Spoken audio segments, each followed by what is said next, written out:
Cela veut dire notre adversaire, c'est le diable. C'est contre lui que je parle, c'est contre lui que je m'adresse, c'est contre lui que je veux me battre. Ah oui, je veux me battre. C'est ce que la Bible m'enseigne. Si je parle, ne prenez pas ça pour vous. Je sais contre qui je parle.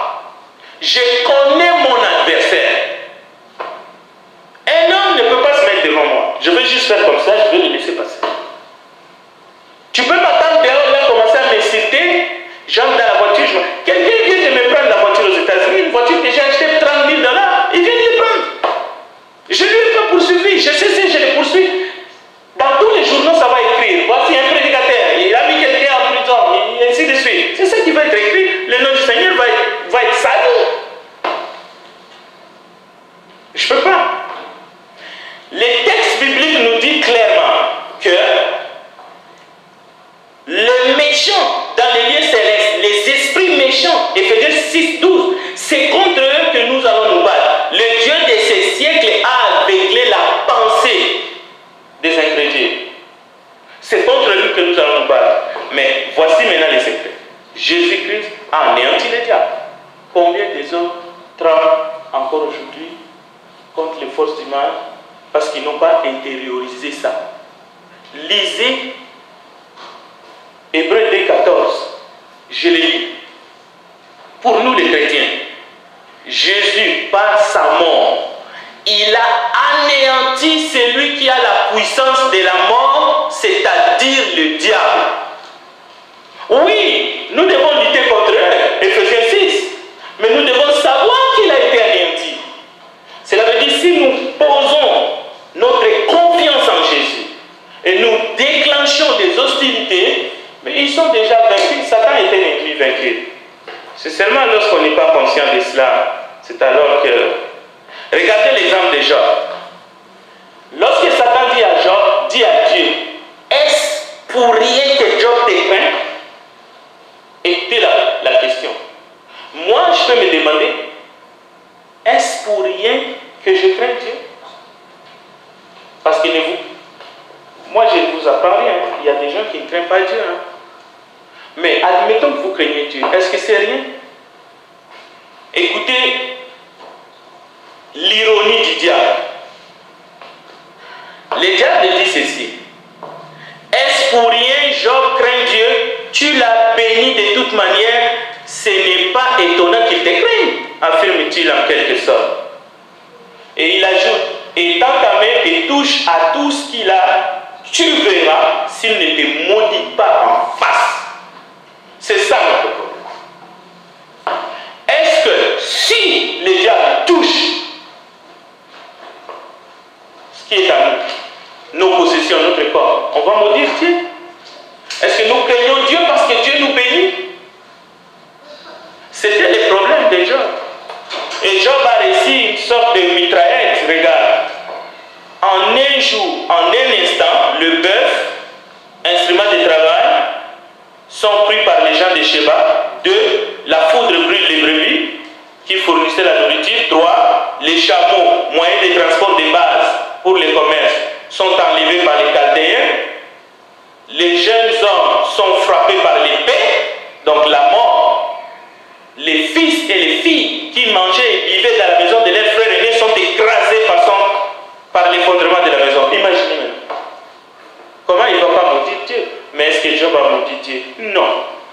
Job supporte l'épreuve avec dignité. C'est ça l'échec et la défaite de Satan. Il nous attaque sur les terrains de possession matérielle. Mais est-ce qu'il va nous atteindre ou qu'il va échouer?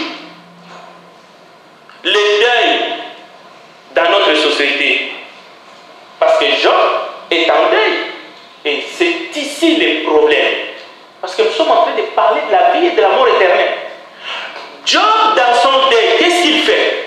Il se leva, déchira son manteau, rasa la tête, se jetant par terre et il se prosterna. Aujourd'hui, quel scandale! Des fois, je regarde les gens dans les salons funéraires. Ils ne pleurent même pas. Si tu pleures, mais écoute, les gens vont dire, mais t'es malade. Job, il fait le c'est normal de pleurer lorsqu'on est en deuil. Ce n'est pas un problème.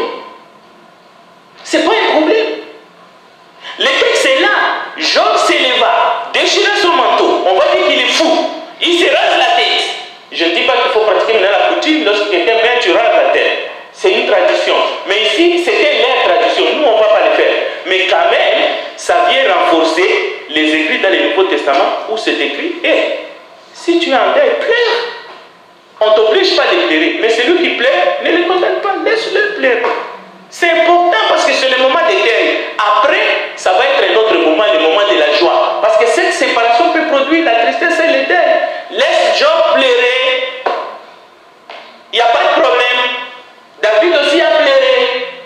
Et ainsi de suite. Les enfants d'Israël ont pleuré Moïse. Et on peut continuer la liste. On peut aller même dans le Nouveau Testament. Marie et Marthe, ils ont pleuré Lazare. Même le Seigneur lui-même devant la tombe, ils pleurent, ils font comme la tomate. Et tout le monde dit, regardez comment est-ce qu'il aimait. Pourquoi? Parce qu'il a pleuré.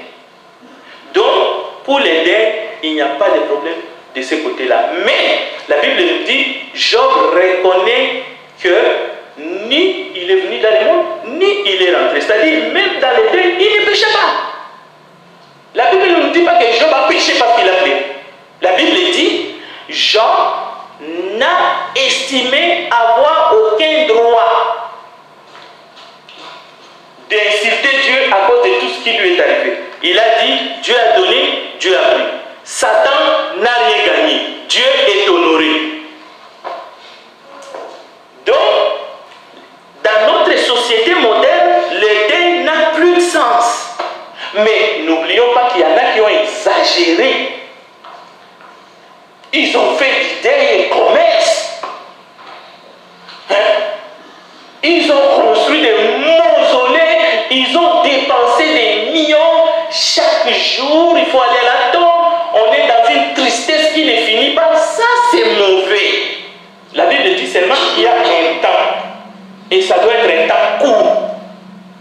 Pas des mois et des mois de cérémonies. Les cérémonies, ça c'est une autre chose. Ça c'est un autre extrême non plus. Mais on a le droit de pleurer. Parce que quelqu'un m'a posé la question cette semaine, d'ailleurs, c'était dimanche. Est-ce qu'on a encore le droit de pleurer nos morts? Ou est-ce qu'il faut laisser les morts enterrer leurs morts? Je lui ai dit, écoute, Dieu ne nous a pas dit d'abandonner nos morts. Nous allons tous tomber malades. Parce que le corps du mort, il y a beaucoup de microbes. Et on ne va pas non plus emmener tous les morts et puis essayer de les brûler, et ainsi de suite. Ça, ce sont des modes un peu... C'est barbare, ça aussi. Il faut enterrer les morts, c'est tout.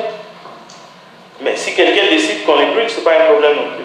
C'est son choix. Là, on peut faire les choix. Mais la décision que nous avons ici, que nous devrions prendre, frères et sœurs,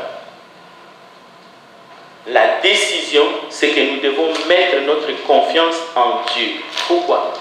Parce qu'il ressuscite les morts. Vous savez pourquoi les gens ne se confient plus en Dieu, ne donnent plus leur cœur, leur vie en Dieu? Ils ne croient pas à leur propre mort physique.